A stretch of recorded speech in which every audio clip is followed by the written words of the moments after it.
Olá pessoal, como podem ver, hoje vamos ter aqui o André a contar-nos a história sobre quando bateu o recorde, a primeira pessoa, suponho, a ter dado a volta à América do Sul numa moto de baixa cilindrada e acabou por passar uns dias valentes na Amazónia.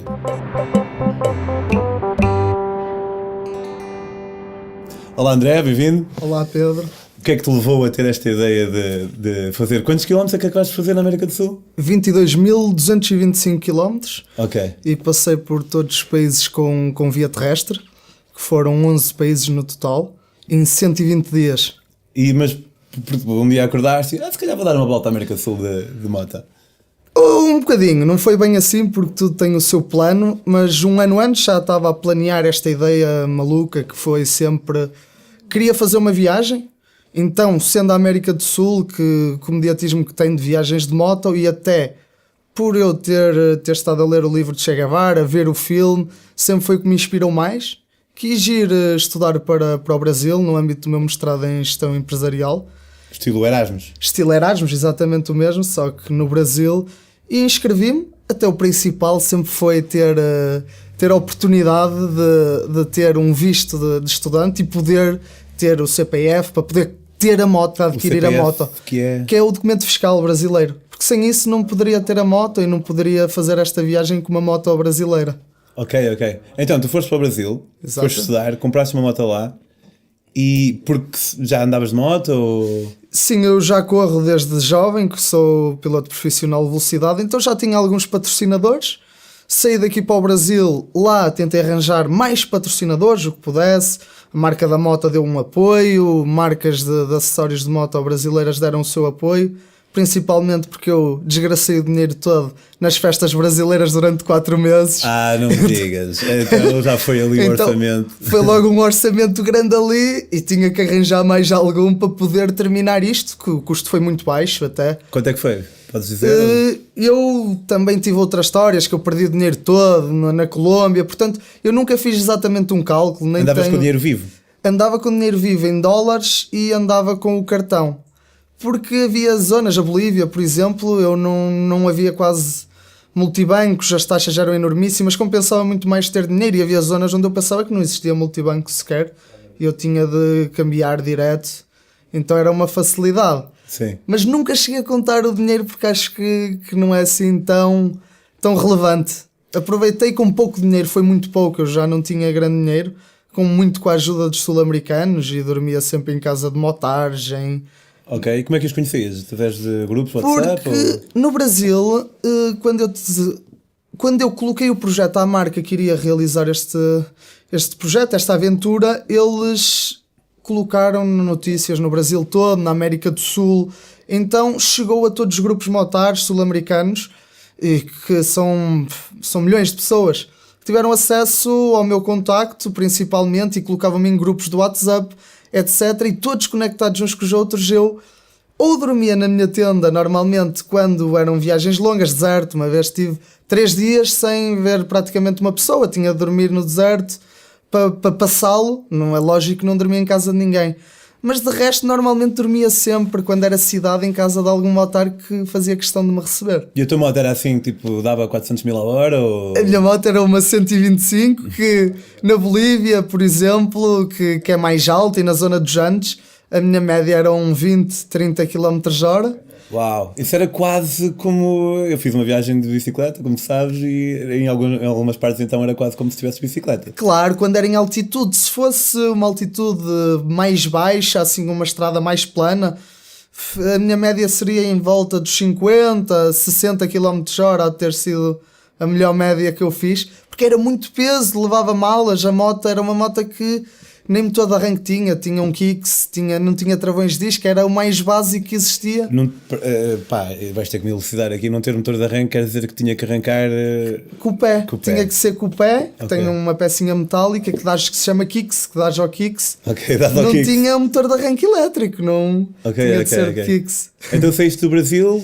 Saí do Brasil. E depois quando chegaste à Amazónia foi quando estavas a fechar a volta? Ou o primeiro foi Paraguai, Uruguai, Argentina, Chile, e aí entrei para a Bolívia até pelo deserto do Atacama, foi em direção ao Salar do Uyuni, e depois dirigi-me a Amazónia, mas na Bolívia, como é que surgiu a ideia da Amazónia? Isso é uma curiosidade grande que costumam colocar-me. Porquê? Como é que te surgiu essa ideia? Muito pelo Bear Grylls, não? Uma pessoa vê o Discovery e eu estava em casa e era assim, e um dia tenho que fazer uma coisa destas. É o gajo do Survivor, não é? Exatamente, exatamente. E era assim, já que vou passar perto da Amazónia, por que não tentar? Porque eu não sabia se seria possível ou não. E conheci um australiano no caminho, em Sucre, numa das capitais da Bolívia, e a esse australiano fomos beber uns copos à noite, que era... Normalmente eu parava também, até os próprios motares saíamos em grandes grupos, íamos para bares até de, normalmente, onde vai o pessoal do hostel, tudo.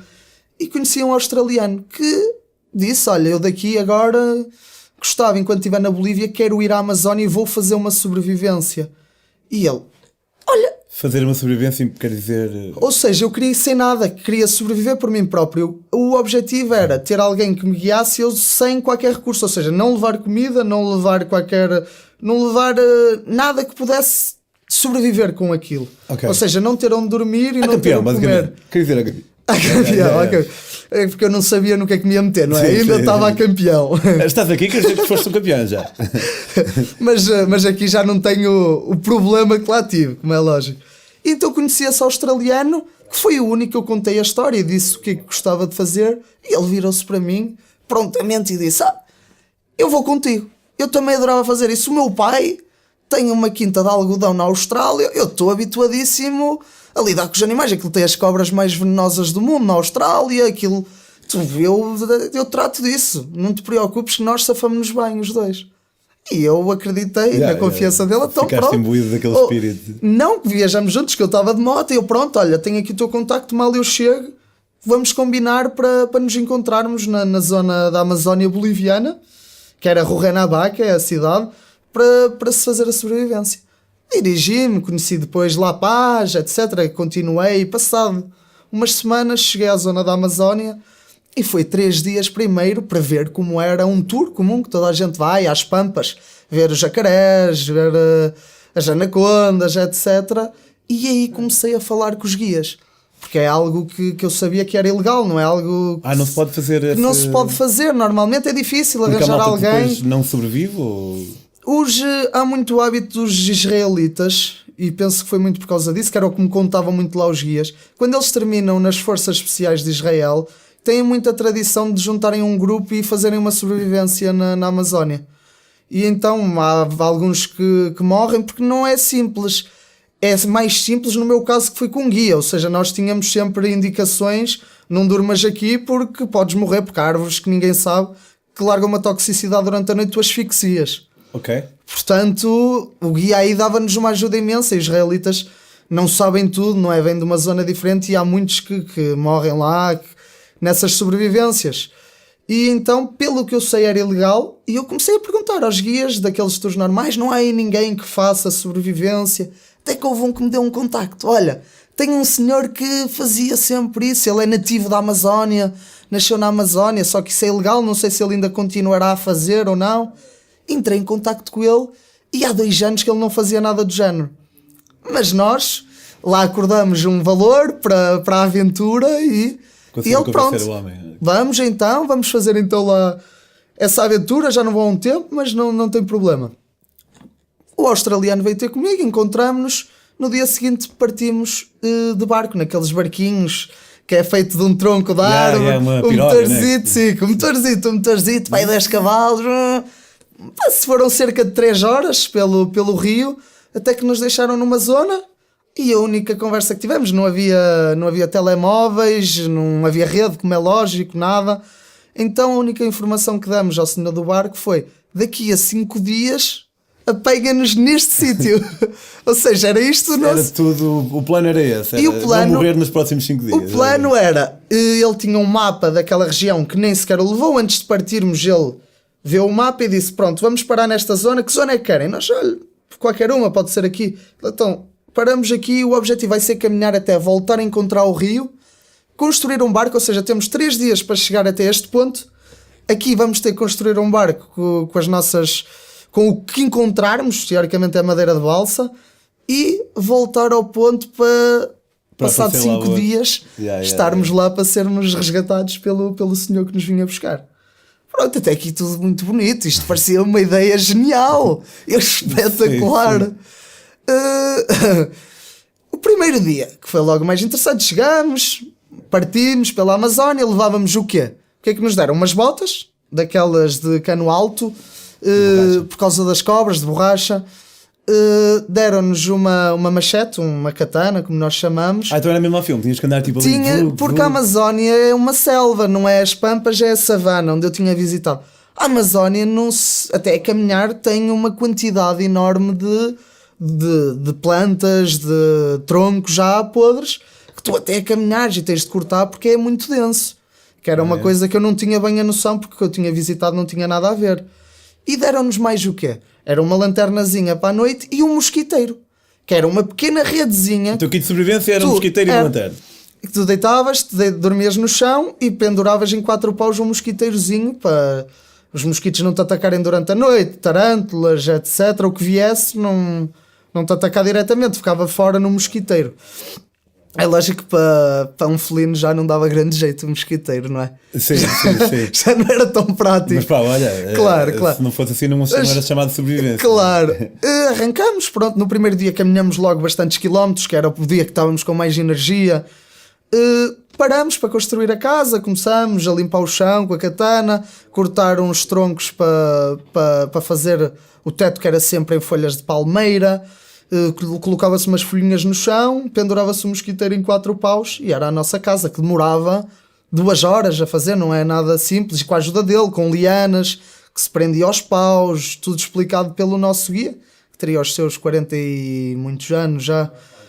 E aqui surge a primeira história interessante da sobrevivência, que é, eles têm uma tradição. Então, depois de construirmos a nossa casa, qual era a tradição? Era fazer um buraco na terra. Ele levou uma velinha, colocou uma vela, acendeu uma vela, pediu para nos sentarmos em roda, e eles acreditam na Pachamama, que era da religião inca e que é o espírito da natureza, Pachamama. E então ele abriu o buraco e levava folhas de coca, que davam folhas de coca a cada um, tínhamos de meter na boca, mascar as folhas de coca, metia no buraquinho para a Pachamama. Levou álcool a 96%, que é uma tradição que eles têm lá, potável, que é como o nosso álcool etílico, só que potável. Enchia uma tampinha de álcool a 96% para cada um e metia na terra. Mas não era para beber? E era para nós bebermos e para colocar na terra, para a Pachamama beber tudo o que nós fazíamos. Tabaco, colocava um cigarro na terra para a Pachamama fumar o seu cigarro. E começava com o fumo do tabaco e a dizer, andaram a falar mal de mim esta semana. Foi Manel. E a adivinhar, e depois o objetivo dele era adivinhar o que é que nos íamos. Olha, vamos ter comida, está aqui, estou a sentir que o Espírito vai nos ajudar e vai nos dar comida. Não vai haver problema, não. E eu sou um bocadinho cético em relação a isso. Só que com muito respeito, fiquei sentado e a ouvir e respeitei imenso. Só que nisto tudo eu começo a ouvir uns passos. A mim pareceram-me até passos de pessoa. Sim, relativamente pesados. Eu era assim, será que há mais alguém a fazer sobrevivência no meio da Amazónia? Como é que há aqui alguém? O nosso guia imediatamente disse, levantem-se e peguem na katana. Azar do meu amigo australiano que só falava inglês, é que traduzia de espanhol para o inglês. Sim. Então, eu levantei-me com a katana, o nosso guia levantou-se com a katana e ele levantou-se sem a katana. Viu-nos a levantar, levantou-se também. O que é que era? Ele ligou a lanterna, o nosso guia era um jaguar que estava... Um jaguar que estava não tão próximo assim, uns 20 metros, que para um jaguar é muito próximo, não é? Sim. Logicamente, um português no meio da Amazónia que teve esta ideia de gênio tipo, e viu um jaguar naquele momento, pensa, todo dormente, não é? Que um gajo fica dormente, pensa, eu tenho esta katana que não sei para que é que isto serve. Eu posso atirar isto para o chão, que para mim é igual ter uma katana ou não ter. E o que é que me deu ainda menos segurança? É que o meu guia tinha a katana numa mão e com a outra estava a rezar à Pachamama, a fazer... Aí eu comecei assim, pronto, já grande aventura, o meu guia se está assim, o que é que me vai acontecer a mim que não sei o que é que é de fazer com isto? Isso é como quando um gajo está tipo num avião e há turbulência e tipo, nós olhamos sempre ao hospedeiro de bordo. Se eles fazem cara má, é tipo, isto é mesmo grave. Imagina que vês o hospedeiro de bordo a rezar. Tu aí Exatamente. vais perceber, isto está mesmo Isto mal. está mal, yeah. Se ele é nativo daqui, está a rezar, o que é que eu vou fazer? Pronto, aí eu assustei-me bastante, não é como é lógico, só que o jaguar com a luz da lanterna começou a rosnar, só que muito simples, ele ficou também assustado e já vou explicar a seguir porquê. Virou para trás e com a sua calma seguiu para o lado que tinha vindo. Incrível. E eu depois perguntei ao guia, isto é normal? E ele, ver um jaguar é raríssimo aqui. Não é comum que eles nem sequer se aproximam.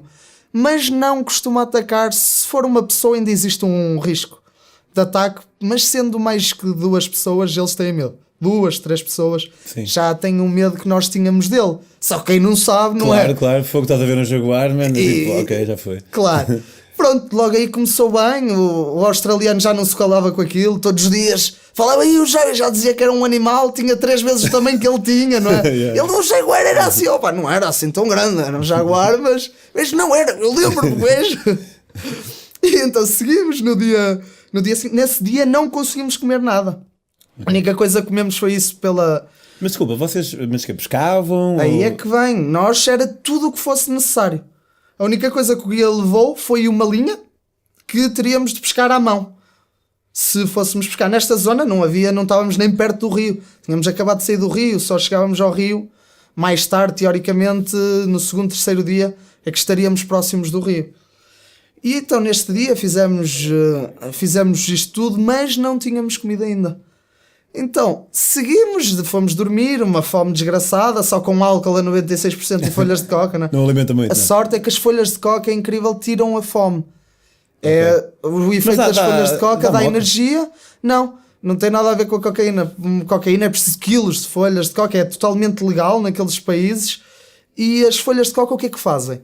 Tiram os mineiros na Bolívia, só trabalham com folhas de coca, lá dentro não podem comer folhas de coca e álcool a 96%. Tradição. O que é que dá? Energia, como o café, e tira a fome, enquanto mascas as folhas, colocas assim 200 folhas normalmente na bochecha, e com a saliva é absorvido aquela seiva e dá-te energia, tira-te a fome, tira-te a sede, ou seja, mantém-te ativo sem comer. Okay. É uma coisa incrível que nos ajudou bastante nesse dia. Engana-te um bocadinho. Engana. Mas é incrível aquilo. Mas nada, não sentes nada, simplesmente. Sim. E então, fomos dormir, uma fome desgraçada. No dia seguinte arrancamos e eu a pensar, pronto, isto há de ser mais fácil hoje caçar. Só que não é, uma pessoa vê os macacos a passarem por cima, só que eles passam rápido, uma pessoa como é que apanha um macaco ou quer que seja para comer. Mas era uma possibilidade então, comer macaco, por exemplo. O que fosse, nós estávamos ali, uma sobrevivência. O que é que eu acabei por comer? 35 horas de jejum, desde o início da aventura. A única solução era larvas, foi a única coisa que nós encontramos. Nice. Eu até tenho um vídeo disso, que foi, partíamos os cocos, uns coquinhos podres, que na altura que fomos, não era a altura de frutas, não havia frutas na Amazônia, não se pode comer ervas, como as pessoas me dizem. Então, partia-se os cocos, tirava-se larvas brancas que estavam dentro dos cocos e comíamos diretamente. E sabia... Eu vou ser sincero, não é assim tão mau. É mau a textura, aquilo quando rebenta, é horrível. Só que o sabor é coco. É coco, não é um coco em muito bom estado, mas sabe a coco. E térmitas, que é o sabor mais incrível, que era apanhávamos térmitasitas, comíamos, que sabe a mentol, incrivelmente. Ok, térmitas são aquelas formigas bastante grandes, não? Não são muito grandes, térmitas são as formigas da madeira, comem madeira, sim, e aquilo sabe a mentol. Pronto, e conseguimos comer umas larvasitas, umas térmitas, e conseguimos pescar umas piranhitas pequenininhas, que comia uma piranha cada um, e toca a seguir viagem, fazer a casa, seguir. No dia a seguir, outra fome desgraçada, e passamos depois de termos comido essa refeição, mais 24 horas sem comer. Era mesmo de longe a longe, então, estou a ver. Era porque, por exemplo, eu encontrei uma galinha. Sério? Na Amazónia há galinhas. Umas galinhas próprias. Sim. Porque vivem na Amazónia. É a única... uma cor diferente. E o guia virou-se para mim. André, mata. E eu comecei a correr com a katana, não é? Não percebia nada daquilo. Fiquei logo preso no meio de umas lianas, porque aquilo super denso, uma pessoa corre um bocadito, fica logo preso no meio das lianas. Lá foi a galinha a correr, a pessoa desgraçada de fome, não consegui nada.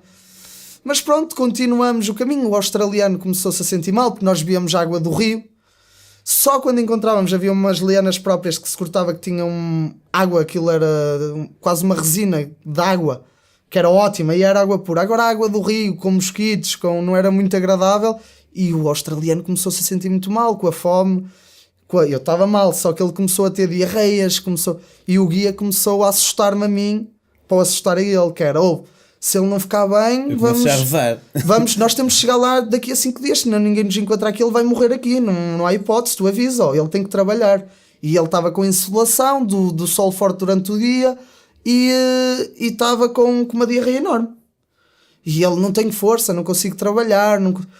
Lá conseguimos chegar até à zona do rio, encontramos até uns ovitos de tartaruga, comemos uns ovinhos, e tivemos que construir o barco. Ele pouca força tinha, foi mais eu e o outro guia a fazê-lo. Os troncos e... De balsa, tens que encontrar madeira de balsa, cortar a árvore, fazer com lianas, juntar a madeira toda, tudo, para juntar o barco. Ok. Com um pau bates no fundo e depois conduzes o barco. Conseguimos construir o barquinho. O australiano deitou-se, não se mexeu mais, já estava quase a morrer também, como é lógico. Que a fome, mas tu não tem noção, não é dor de estômago, é falta de energia, nunca tinha sentido isso. Eu já passei por algo parecido. É falta, uma pessoa parece que não sente nada, nem é que sinta fome de comer, é falta de energia. E, por sorte, nesse dia consegui pescar um peixe que tinha aproximadamente 3 quilos. Uau! Então já deu para comermos qualquer coisa, metemos na fogueira, incrível, foi algo... Aquele peixe foi a melhor coisa que me soube na vida. O australiano também, o nosso guia dava ervas próprias que tinha, que ele dizia que eram medicinais da Amazónia, porque segundo ele, na Amazónia tu és mordido por uma cobra e há a solução na própria Amazónia. Okay. Portanto, e ele dava-lhe ervas, tudo, e ele começou a melhorar. E no último dia consegui, também comemos uma cobrazita, das mais venenosas que se conseguiu apanhar, que era uma coisa horrível, que super amarga, aquilo praticamente não era comestível. E encontramos plátanos, meu. Ok. Plátanos verdes. O plátano é como uma banana. Tens de cozinhar. O que é que nós fizemos? Nós, como não tínhamos exatamente onde cozinhar, era com folhas. Há umas folhas próprias que nós, com as cinzas da fogueira que fazíamos à noite, colocávamos a folha, cortávamos o plátano, fechávamos a folha, metíamos lá dentro e com a própria resina aquilo cozinhava e dava para nós comermos. Então no último dia conseguimos comer esses plátanos e chegamos a tempo. O australiano provavelmente nunca há de querer saber mais da Amazónia. Isto foi das coisas... morrendo, não é? Foi das coisas mais perigosas, claro, porque a meio foi aquela dúvida, será que ele vai aguentar? Se ele ficasse mal, nós também provavelmente não conseguiríamos chegar a tempo, etc. Se não chegássemos a tempo, como é que era? Aquela dúvida toda. E a fome, aquilo... Hoje em dia é uma história interessante de se contar, mas na altura uma pessoa sofre. Isso acabam por ser muitas vezes as melhores histórias. São aquelas que... Por exemplo, eu acho que nós nunca nos devemos meter em trabalhos de propósito. Tipo, vou ver se morro. Não, isso é um bocado... Agora, metermos em situações que não controlamos perfeitamente, muitas vezes quando elas estão a acontecer, tipo, é super mal, mas... quando já passaram, acaba por ser uma história fixe, através da qual até nós muitas vezes crescemos um bocado, não é? Porque tu conheces-te, em situações de desespero, acabas por conhecer-te um bocado, não é? Muito uma mais. Uma parte tua que tu não conhecias bem, acho eu. Adquires muito soft skill, tudo. Eu neste momento, até em termos de construção, tudo. Uma pessoa ver como é que se amarra com uma liana, como é que se constrói uma casa. Algum dia imaginava como é que eu conseguiria sobreviver. Ainda não o sei, mas já sei mais qualquer coisa. Yeah. E a cena de Jaguar, aquele perigo... Só houve uma situação que eu tive tanto perigo, na viagem, que foi uma colombiana de olhos verdes que eu conheci, Só que esta aqui ao menos não envolveu análise, já esta aventura na Amazónia foi mais positiva. Não era preciso uma katana. Muito bem, olha, obrigado meu pela tua história, sem dúvida bastante peculiar e muito porreira. Relembra só aí aos nossos espectadores onde é que eles podem encontrar no Instagram. Pronto, isto foi porque isto é pouco tempo, das muitas histórias e aventuras que houve. E o meu Instagram é Volta América de Moto, tudo junto, e virá outra aventura agora provavelmente em 2020, ainda mais ambiciosa. Muito fixe. Portanto, acompanhem. Fiquem atentos. Obrigado E quanto a nós, até para a semana. E aí em casa já sabem, enviar mensagem para a minha página do Facebook, Pedro on the Road, e do Instagram também. Portanto, não só podem conhecer as minhas próprias aventuras, como também podem mandar uma mensagem caso tenham algo que queiram partilhar. Até para a semana.